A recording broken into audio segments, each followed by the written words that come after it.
Hi all, ബാക്കിയുള്ള competitive എക്സാമുകളിൽ നിന്ന് ജെഇക്കുള്ള വ്യത്യാസം എന്താ?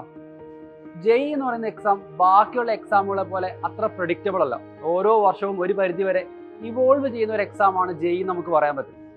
ഓരോ സബ്ജക്റ്റിൽ നിങ്ങൾക്ക് കിട്ടാവുന്ന ക്വസ്റ്റ്യൻസ് എന്ന് പറയുന്നത് ബാക്കിയുള്ള എക്സാമുകളിൽ ഒരു പരിധി വരെ പ്രഡിക്റ്റബിൾ ആണ്. ഇന്ന ടൈപ്പ് ഓഫ് ചോദ്യങ്ങൾ വരാം. പക്ഷേ ജെഇ എക്സാമിന്റെ കേസിലേക്ക് വരുമ്പോഴത്തേക്കും ഒരു പരിധി വരെ നമുക്ക് വരാൻ പോകുന്ന ചോദ്യങ്ങൾ എന്ന് പറയുന്നത് ഒരു പരിധി വരെ പ്രഡിക്റ്റബിൾ ആണെങ്കിലും ഒരു റാങ്ക് ഡിറ്റർമിനിങ് മാർക്കിലേക്ക് എത്താനുള്ള ചോദ്യങ്ങൾ സോൾവ് ചെയ്യണമെങ്കിൽ നമുക്ക് കുറച്ച് അൺപ്രഡിക്റ്റബിൾ ആയിട്ടുള്ള ക്വസ്റ്റ്യൻസിന് കൂടെ നമ്മൾ പ്രിപ്പയർ ആയിട്ടിരിക്കണം. അതായത് നമുക്ക് നല്ല കോൺസെപ്റ്റ് വേണം, അതിനോടൊപ്പം തന്നെ പഠിക്കുന്ന കോൺസെപ്റ്റ് അപ്ലൈ ചെയ്യാൻ പറ്റണം. അതുപോലെ തന്നെ പഠിക്കുന്ന കോൺസെപ്റ്റും ആപ്ലിക്കേഷനും ഉപയോഗിച്ച് ഒരു ചോദ്യം അല്ലെങ്കിൽ ഒരു സിറ്റുവേഷൻ നമുക്ക് റീസൺ ചെയ്യാനും പറ്റണം. ഇങ്ങനെയുള്ള എല്ലാ സ്കില്ലുകളും ടെസ്റ്റ് ചെയ്യുന്ന ഒരു എക്സാമാണ് ജെഇ എന്ന് പറയുന്നത്. അതുകൊണ്ട് തന്നെയാണ് ബാക്കിയുള്ള എക്സാമിൽ നിന്ന് ജെഇ എക്സാം കുറച്ചുകൂടെ ടഫർ ആണ് എന്ന് ആൾക്കാർക്ക് ഒരു ജനറൽ ഒരു ഒരു ഐഡിയ ഉണ്ട്. അങ്ങനെ ഇപ്പം ഇങ്ങനെ ഒരു കോമ്പറ്റേറ്റീവ് എക്സാം നമുക്ക് ക്രാക്ക് ചെയ്യാൻ ഏറ്റവും നല്ല മെത്തേഡ് ഓൺലൈൻ ആണോ അതോ ഓഫ്ലൈൻ ആണോ? ഈ ഒരു ഡിബേറ്റ് കാലങ്ങളായി നടക്കുന്ന ഒരു കാര്യമാണ്. അല്ലെ, ഓൺലൈൻ ആണോ ഓഫ്ലൈൻ ആണോ, ഏതാണ് ബെറ്റർ എന്നുള്ളത്. ഇപ്പോൾ ഓൺലൈൻ ആണ് നല്ലതെന്ന് പറയുന്ന കാര്യങ്ങളാണ്. നമുക്ക് നമ്മുടെ കംഫർട്ട് സോണിലിരുന്ന് പഠിക്കാം, നമുക്ക് വേറെ ബുദ്ധിമുട്ടുകളൊന്നുമില്ല, സെൽഫ് ബേസ്ഡ് ആയിട്ട് നമുക്ക് പഠിക്കാൻ പറ്റും. അതേസമയം ഓഫ്ലൈനിന് സപ്പോർട്ട് ചെയ്യുന്ന ആൾക്കാർ പറയുന്ന ഒരു കാര്യമാണ് നമുക്ക് ലൈവ് ക്ലാസ്സുകൾ കാണാൻ പറ്റും, ടീച്ചേഴ്സോട്ട് ഡയറക്റ്റ്ലി ഇൻട്രാക്ട് ചെയ്യാൻ പറ്റും, കുറച്ചുകൂടി എഫക്റ്റീവ് ആയിട്ടുള്ള ലേണിംഗ് ഓഫ്ലൈൻ ആണെന്ന് വാദിക്കുന്നവരുണ്ട്.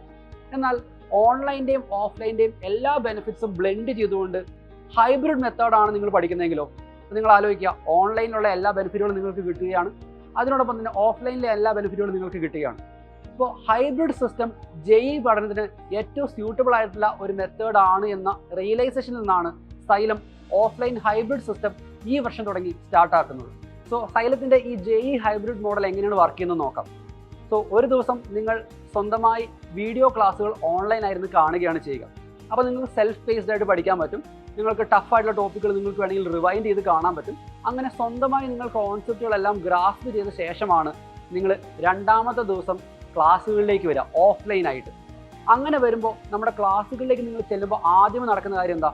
നിങ്ങൾ എന്തൊക്കെ കാര്യങ്ങൾ തലേ ദിവസം പഠിച്ചോ അതിന് ബേസ് ചെയ്ത് നിങ്ങൾക്കൊരു എക്സാം ഉണ്ടാവും. അപ്പോൾ നിങ്ങൾ ഗെയിൻ ചെയ്ത കോൺസെപ്റ്റുകൾ എത്രയുണ്ടോ അതെല്ലാം ടെസ്റ്റ് ചെയ്യുകയാണ് ഈ എക്സാം വഴി നമ്മൾ ഉദ്ദേശിക്കുക. അതുപോലെ തന്നെ എക്സാം ഫിയർ മാറ്റാനും ഇതെന്തായാലും നിങ്ങളെ ഹെൽപ്പ് ചെയ്യും. ഈ എക്സാമിന് ശേഷമാണ് നിങ്ങൾ ഓഫ്ലൈൻ ക്ലാസ്സുകൾ അറ്റൻഡ് ചെയ്യുക. അപ്പോൾ ഈ ഓഫ്ലൈൻ ക്ലാസ്സുകളിൽ തലേ ദിവസം നിങ്ങൾ പഠിച്ച അതേ കാര്യങ്ങൾ ഒന്നുകൂടെ നിങ്ങൾ ടീച്ചേഴ്സിൻ്റെ അടുത്ത് കേൾക്കുകയാണ് ചെയ്യുന്നത്. അപ്പോൾ ഒരേ കാര്യം 2 തവണ കേൾക്കുമ്പോൾ എന്തായാലും നമ്മുടെ മൈൻഡിൽ അത് എംബഡ് ആവുന്നുള്ള കാര്യത്തിൽ ഡൗട്ടൊന്നുമില്ല. അങ്ങനെ ക്ലാസ്സുകളിൽ എല്ലാ കോൺസെപ്റ്റുകളും ഗെയിൻ ചെയ്ത ശേഷം നിങ്ങളുടെ ഡൗട്ടുകളെല്ലാം നിങ്ങൾ ടീച്ചേഴ്സിൻ്റെ അടുത്ത് ക്ലാരിഫൈ ചെയ്യുന്നു. അപ്പോൾ നിങ്ങൾ ആലോചിക്കുക, ഒരേ കാര്യങ്ങൾ 2 തവണയാണ് നിങ്ങൾ ലേൺ ചെയ്തത്. It's A double learning plus revision എന്ന് നമുക്ക് പറയാൻ പറ്റും. നിങ്ങളുടെ ലേണിങ്ങും റിവിഷനും ഒരേ ദിവസം അല്ലെങ്കിൽ ഒരേ സമയം നമ്മൾ കംപ്ലീറ്റ് ചെയ്യുകയാണ് ചെയ്യുന്നത്. സൈലത്തിൻ്റെ ജെഇ ഹൈബ്രിഡ് സിസ്റ്റത്തിൻ്റെ 2 പ്രത്യേകതകൾ ഞാൻ പറയാം. ഒന്ന്, ബെസ്റ്റ് ഫാക്കൽറ്റി ലൈനപ്പാണ്. ഇത്രയും കാലം ജെഇ എക്സാമിന് വേണ്ടി ഫോക്കസ് ചെയ്ത് ടീച്ച് ചെയ്തുകൊണ്ടിരുന്ന ടീച്ചേഴ്സാണ് നിങ്ങൾക്ക് ഓൺലൈനിലും ഓഫ്ലൈനിലും നിങ്ങളെ ഗൈഡ് ചെയ്യാനുണ്ടാവുക. അപ്പോൾ അതെന്തായാലും നിങ്ങൾക്ക് one of the best benefit എന്ന് പറയാൻ പറ്റും. രണ്ടാമത്തത് മോക്ക് ടെസ്റ്റ് സീരീസുകളാണ്. നിങ്ങൾ എഴുതുന്ന ഡെയിലി എക്സാമിന് പുറമെ നിങ്ങൾക്ക് മൊഡ്യൂൾ എക്സാമുകളും ഗ്രാൻഡ് ടെസ്റ്റുകളും ഉണ്ടാവും. അതിനോടൊപ്പം തന്നെ GIBകളും AITSഉം ഉണ്ടാവും. ഇത്രയും എക്സാമുകൾ എഴുതുമ്പോൾ അൺപ്രഡിക്റ്റബിൾ ആയിരുന്ന ജെഇ എന്ന് പറയുന്ന ഒരു പരിധി വരെയെങ്കിലും പ്രഡിക്റ്റബിൾ ആക്കാൻ നിങ്ങളെ കൊണ്ട് പറ്റും. സോ ജെഇ ഹൈബ്രിഡ് സിസ്റ്റത്തിലെ അഡ്മിഷൻസ് ഓൾമോസ്റ്റ് തീരാറായി. ഇനി ആരെങ്കിലും അഡ്മിഷൻസ് എടുക്കാൻ ബാക്കിയുണ്ടെങ്കിൽ എത്രയും പെട്ടെന്ന് നിങ്ങളുടെ അഡ്മിഷൻ കംപ്ലീറ്റ് ആക്കുക. All the best.